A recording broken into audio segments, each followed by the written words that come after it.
Welcome to this presentation on the mortgage servicing rules. In this video, we provide an overview of mortgage servicing, including what makes a servicer a small servicer, the major regulations that apply to mortgage servicers, and definitions relevant to the mortgage servicing rules. The Consumer Financial Protection Bureau, or the CFPB, issued the mortgage servicing rules to implement provisions of the Dodd-Frank Act, the Real Estate Settlement Procedures Act, known as RESPA, and the Truth in Lending Act, known as TILA. The Mortgage Servicing Rules amended Regulation X, which implements RESPA, and Regulation Z, which implements TILA. We refer to these mortgage servicing rules as the rules.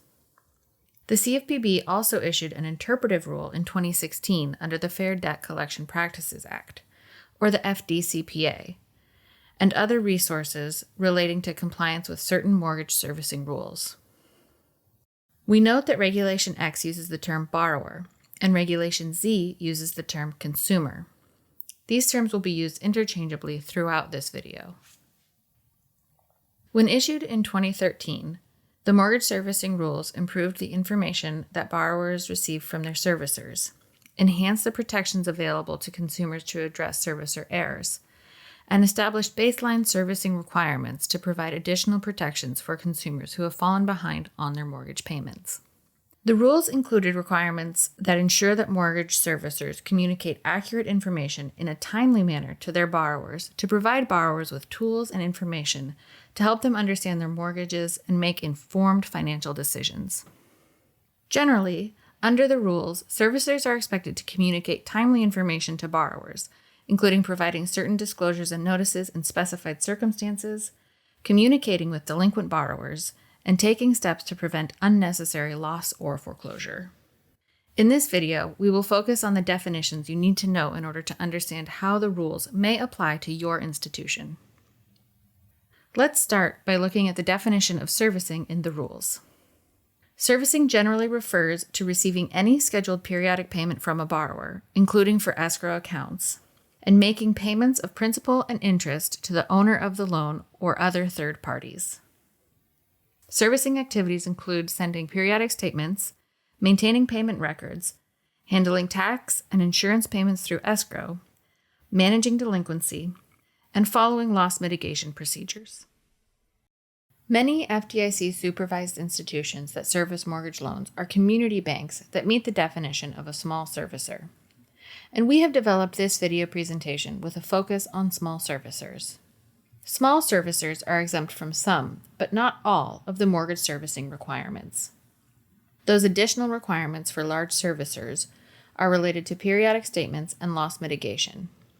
When the CFPB issued the rules, it recognized that many small institutions focus on maintaining good customer relationships and engage in many practices addressed by the rules, including loss mitigation efforts to help borrowers avoid unnecessary foreclosures.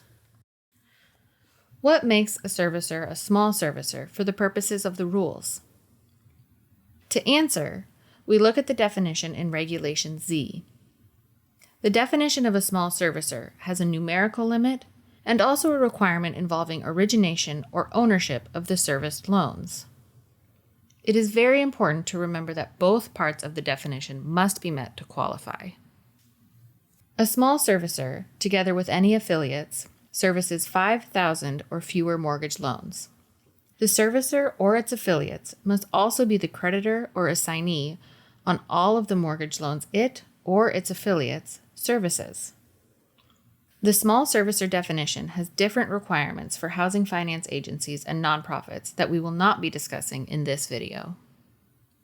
Note that if you, as a small servicer, choose to retain a sub-servicer, you will not lose your status as a small servicer. To determine whether you meet the definition of a small servicer, you need to know the total number of mortgage loans that you or your affiliates service. Under Regulation Z, a mortgage loan is a closed-end consumer credit transaction that is secured by a dwelling. A dwelling, for the mortgage loan definition, means a residential structure that contains 1 to 4 units, whether or not that structure is attached to real property. The definition of dwelling includes condominium units, cooperative units, mobile homes, boats, and trailers, if used as a residence. A dwelling is not limited to a consumer's principal residence. Now let's look at which mortgage loans count towards the $5,000 loan limit and which are not considered in determining small servicer status. You must count all first and subordinate lien mortgage loans that you or your affiliates service, except voluntarily service mortgage loans. These are loans that you service for a non-affiliate regardless of whether it is a creditor or assignee, and for which you receive no compensation or fees. Reverse mortgages, mortgage loans secured by a consumer interest in a timeshare plan, or transactions serviced by you for a seller financer meeting specific criteria. What is a seller finance mortgage loan? These loans are sometimes referred to as a contract for deed or a land contract, and they are generally collection contract arrangements in which a person sells their home and finances the new owner's purchase of that home. A seller finance loan can be excluded from your loan count if the seller financer provides mortgage loan financing for the sale of only one owned property per any 12-month period. In addition, the seller must not have constructed or acted as a contractor for the construction of a residence on the secured property in its ordinary course of business. Finally, the loan terms must meet certain conditions. Collecting mortgage principal and interest payments or providing other services to a seller financer could impact a bank's small servicer status because a bank does not own or originate these loans as required in the small servicer definition. So if you provide services to a seller financer, make sure to review the rules to ensure you are familiar with all of the conditions necessary to maintain your small servicer status.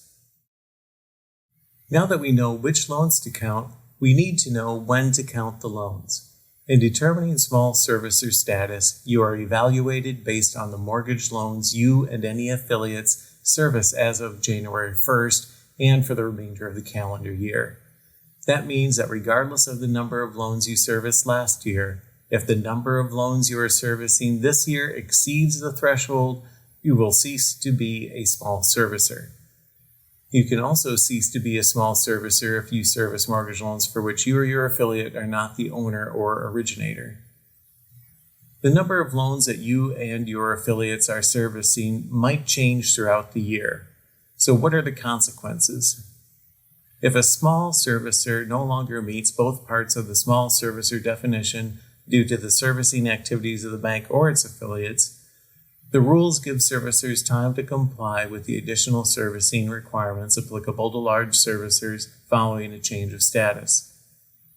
If you cease to qualify as a small servicer, you will have 6 months from the time you cease to qualify or until the next January 1st, whichever is later, to comply with any requirements from which you are no longer exempt as a small servicer. For instance, if you begin servicing more than 5,000 mortgage loans as of October 1st, 3 months later as of January 1st, if you also service more than 5,000 mortgage loans, you would become a large servicer. You do not need to continuously service more than 5,000 loans throughout the year because the determination is made on January 1st of each year. Since the rules provide a 6-month grace period before you need to comply with the additional rules for large servicers, your compliance date in this example would be April 1st.